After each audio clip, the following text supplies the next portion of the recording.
Hi everyone, నేను మీ సుచరిత గట్టు. Welcome back to my channel. మరి ఇవాళ బ్రేక్ఫాస్ట్ రెసిపీ వచ్చేసి చూడండి. మరి ఇవాళ స్పెషల్ రెసిపీ వచ్చేసి చోలే అండి. ముంబై స్పెషల్ చోలే ఎలా చేయాలో చూసేద్దామా. చూడండి, ఎంతో థిక్ కన్సిస్టెన్సీతోని చాలా యమీగా సేమ్ అచ్చం రెస్టారెంట్ స్టైల్, దాబా స్టైల్ కుదిరినట్టు కుదురుతుందండి. సో మరి ఈ చోలే భటూరే ఎలా చేయాలో చూసేద్దామా. Let's get in the process. ముందుగా చూడండి, అరౌండ్ 1/2 kg చోలే తీసుకొని ఓవర్ నైట్ సోక్ చేసుకోవాలండి. ఇలా సోక్ చేసుకున్నాక నెక్స్ట్ డే వాటర్ డ్రైన్ చేసి ఇలా కుక్కర్లో మనం అరౌండ్ 5 to 6 విజిల్స్ వచ్చే వరకు బాయిల్ చేసుకోవాలండి. చూడండి, 6 విజిల్స్ వచ్చాక స్టీమ్ అంతా పోయాక మనం చెక్ చేసుకుందాము. చూడండి, పర్ఫెక్ట్గా మనకి బాయిల్ అయిపోయాయి. ఇంత మెత్తగా, మరీ మెత్తగా కాకుండా ఇలా ఉండాలండి. చూడండి, ఈలోగా మనం భటూరేకి పిండి కూడా తడిపి పక్కన పెట్టేసుకుందాము.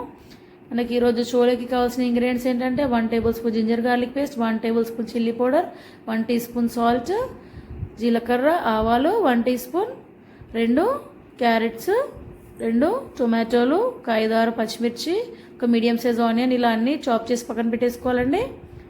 సో ఇలా ఇంగ్రీడియంట్స్ అన్నీ రెడీ అయ్యాక మనం వెజిటేబుల్స్ అన్నీ కట్ చేసి పక్కన పెట్టేసుకున్నాం కదా. ఈలోగా మనం ఒక బౌల్లో అరౌండ్ 2 tablespoons ఆయిల్ పోసి ఆయిల్ హీట్ అవ్వనివ్వాలండి. ఆయిల్ హీట్ అయ్యాక అందులో మనం చూడండి జీలకర్ర, ఆవాలు వేయాలండి. సో ఇలా జీలకర్ర, ఆవాలు చిటపడలాడాక మనం అందులో ఒక 5-6 పచ్చిమిర్చిని ఇలా పొడుగ్గా కట్ చేసి వేసుకోవాలండి. సో పచ్చిమిర్చి ఇలా వేసాక ఫ్రై చేసుకోవాలి ఒక 1 minute. ఇలా పచ్చిమిర్చి ఫ్రై అయ్యాక 1 మీడియం సైజ్ ఆనియన్ ఇలా సన్నగా తురిమి వేసుకోవాలండి. సో ఆనియన్స్ కూడా ఫ్రై అయ్యాక అందులో 2 మీడియం సైజ్ క్యారెట్స్ కూడా ఇలా చాప్ చేసి వేసేసుకోవాలి. అవి కూడా ఇలా ఒక 1 minute ఫ్రై చేసుకున్నాక 2 మీడియం సైజు టొమాటోస్ కూడా ఇలా కట్ చేసి వేసుకోవాలండి.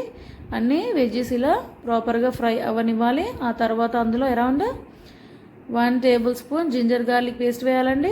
జింజర్ గార్లిక్ పేస్ట్ కూడా వేసాక ఇలా ఒకసారి మిక్స్ చేశాక 1/2 teaspoon టర్మరిక్ పౌడర్, పసుపు కూడా వేసుకోవాలండి. ఇలా అన్ని ఇంగ్రీడియంట్స్ మిక్స్ చేశాక చూడండి, మనం చోలే బాయిల్డ్ చోలే ఉన్నాయి కదండి, అలాంగ్ విత్ వాటర్తోనే మనం అందులో పోయాలండి.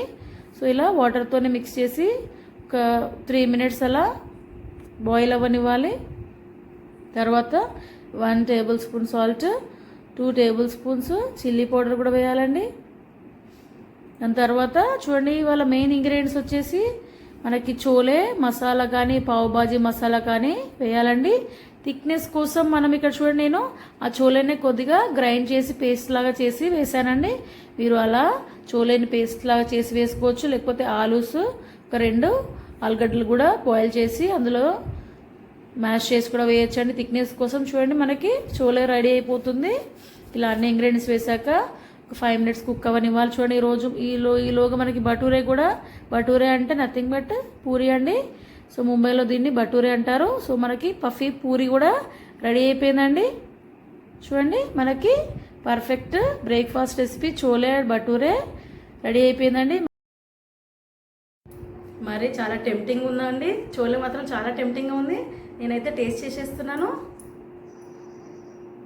చూడండి, ఎంతో థిక్ కన్సిస్టెన్సీ, చాలా యమ్మీగా ఉంటుందండి. టేస్ట్ అయితే అదిరిపోయింది. మీరు కూడా డెఫినెట్గా ట్రై చేయండి. సో మరి ఈ రెసిపీ మీకు నచ్చినట్లయితే డెఫినెట్గా లైక్ చేయండి. నా ఛానల్ ఎవరైతే సబ్స్క్రైబ్ చేయలేదో వెంటనే సబ్స్క్రైబ్ చేయడం మర్చిపోకండి. Keep watching for more recipes. Thank you.